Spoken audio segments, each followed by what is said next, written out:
Hello and welcome to Frank's School. This should be fun for me. I've finished starting the second part of the year off with a guided viewing of Twelfth Night, and now for about 8 days, a week maybe, I'm going to deal with a subject which I guess I'm going to call the trades. Although I thought about this, what should I really call this? Well. Die Stände in German, that's what they would be called. Sometimes they're called the crafts. In French, les métiers.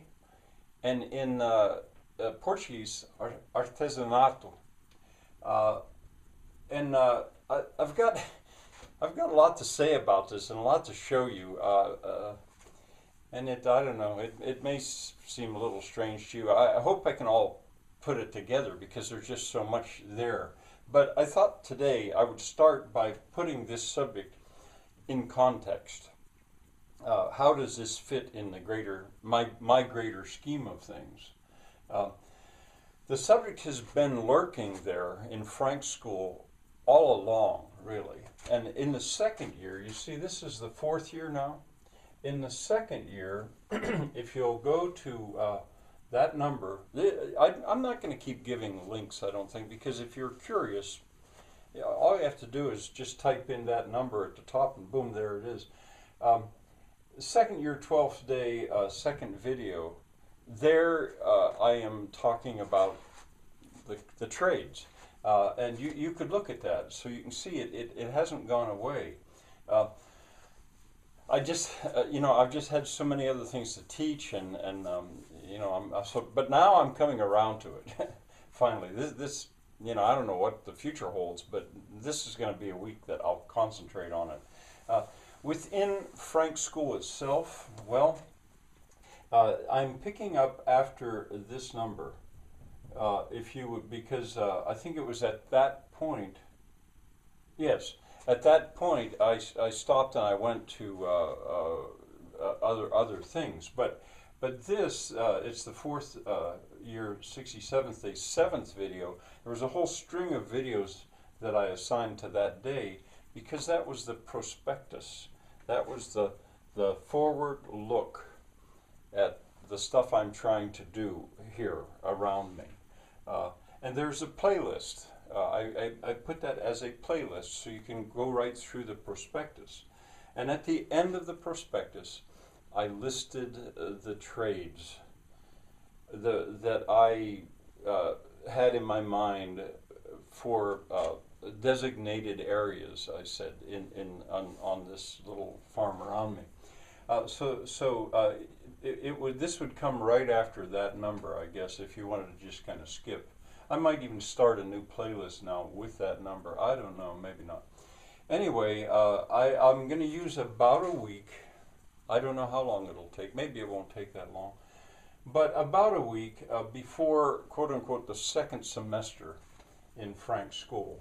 By the time we get to 90, I'm still, in this fourth year, I'm still trying to think in terms of 180 days to a school year. And I have big plans for the second semester. So in a sense, I'm putting this in here. Okay, I've talked about, in the prospectus, I talked about the Handwerkershof. Handwerk, work by hand, this is German, and I had said that maybe that's what I'll call, or at least in my perspective, that's what I imagine calling what I'm doing around here. Or maybe the craftsman's village. A village designated for craftsmen. I mean, that's comfortable English. This is scary German, but in a way fun because of the Werkers. I had for years, or several years, maybe 5, 6 years, I thought of this as the Old and Other Ways Museum around here, as if it were a museum, because I've got this collection of tools from older times, mostly from older times. But I wasn't going to be content to just be in the past. That's, one of the old ways of doing things was not a methane generator, so I was going to say Old and Other Ways Museum, and I like that name. But I've begun to move away from this idea of a museum. I don't think I want to have a museum. I don't know. Anyway, and also this was this impulse. When I explained about that in the first prospectus that I made, that I wrote out, I explained about my mother, Barbara Antonson. She had begun a collection of tools, and I sort of picked it up, and even in a way felt like I took a mandate from her to do something with these things. All right, now putting it in perspective sort of my life, where did I come up with this? Well, that was pretty personal. But I also worked in the Peace Corps for 3 years. I lived and worked in Brazil, and I lived with artesãos, with craftsmen. The project was with artesanato. And you know, this profoundly affected me. Profoundly. At the time, I was married to David Campbell's daughter. Now, David Campbell, in his own way, I only ever met the man once. He died when Joyce was still quite in high school. I only met the man once, but he was the founder of the ACC, American Crafts Council, and an architect, an artist, and the American Crafts Council. I'm sure it still exists, or I hope it does. It was, in a way, it came out of something called the arts and crafts movement of the early 20th century. That's one of the reasons or that's probably the reason that I was brought into a craftsman, a craftsman's project. Otherwise, I was drawn toward farming. That in the Peace Corps, that's what I had imagined. That's what I want to do. I want to go farm. I want to work with farmers. But I ended up working with craftsmen, artesãos. That's a word there. There was always a certain tension there, though, because the arts and crafts movement, as I've even still learning about, as the craftsmen were being killed off in a way by industry, they turned to art so that maybe people would like their work for its artistic value.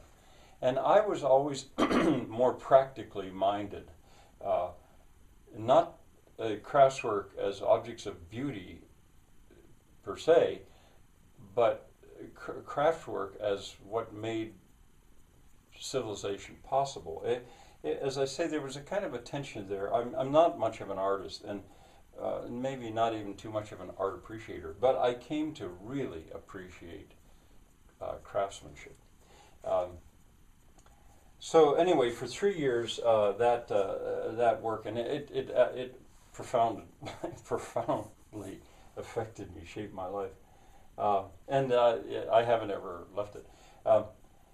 Now, open air museums, when I came back from Brazil, I worked at Old Bedford Village for about a year. That's here right in Bedford. I was the crafts program director when it opened in about 1976, about. Now, I don't say too much about that, but within this course, open air museums, there are playlists. I have made it a point to visit quite a few open air museums. The Museum of Decorative Arts in Lisbon, for example, I've been there twice. May go again. Hagen, if you're looking under playlists within Frank School, Hagen is an example in Germany that very much has to do with the trades. But in a way, they all do. All right, my own trade, I have a trade. I'm a carpenter. I'm a rough carpenter. I'm not a finished carpenter. I'm a rough carpenter.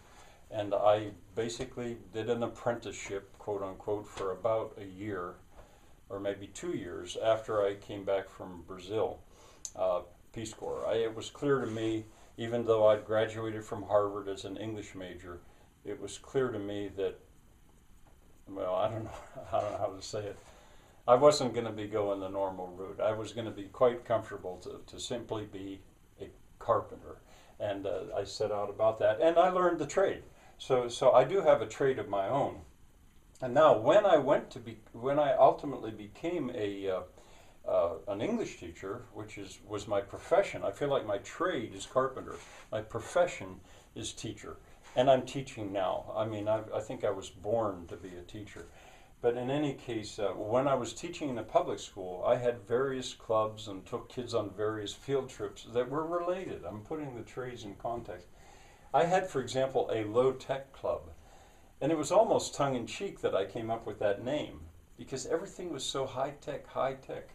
But I said, well, let's not forget about low-tech, chalk on a blackboard. Very effective low technology, very effective, can't be beat really, I don't think. Anyway, I had a low tech club, and it leaves its legacy. And then my travels.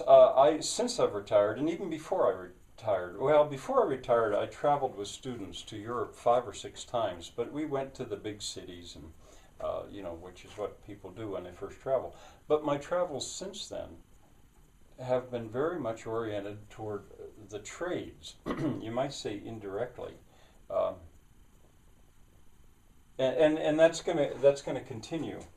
And then finally, I'm trying to put this subject in context. My politics.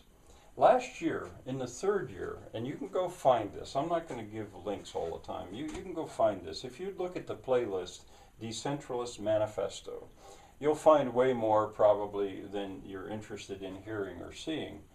But last year at a certain point, I decided that I really should be honest and tell my students where I'm coming from. I say politically or economically or philosophically or whatever. And it's very different, but it very much fits in to what I am doing with the trades. And I'll refer to that once again.